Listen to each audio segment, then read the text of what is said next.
Itamar Ben গাভিরকে জাতীয় নিরাপত্তা মন্ত্রী হিসেবেই পুনর্নিয়োগ দিয়েছে ইসরায়েল সরকার। আজ বুধবার ইসরায়েলের প্রধানমন্ত্রী কার্যালয় এক বিবৃতিতে এই তথ্য জানিয়েছে।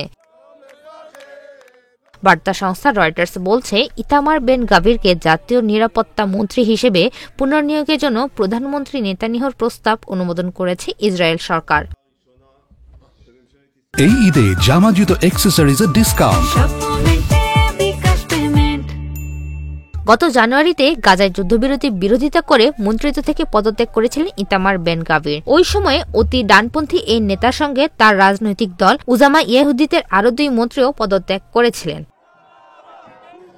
গাজায় যুদ্ধবিরতির চুক্তি নিয়ে যখন আলোচনা চলছিল, তখন এই চুক্তিকে বেপরোয়া চুক্তি বলে অভিহিত করেছিলেন বেন গাভির। এরপর তিনি পদত্যাগ করেন।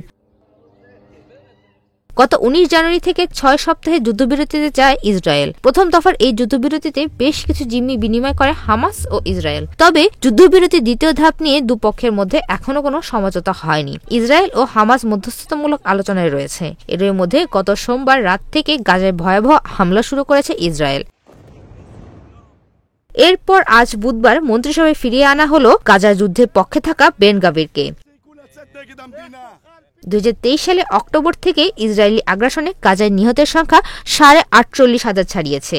আহতের সংখ্যা 1,12,000-এর বেশি। ওই হামলায় বিরতি আসে গত জানুয়ারি। তবে থেমে থেমে হামলা চালাচ্ছিল ইসরায়েল। এরই মধ্যে ফের ব্যাপক হামলা শুরু হলো।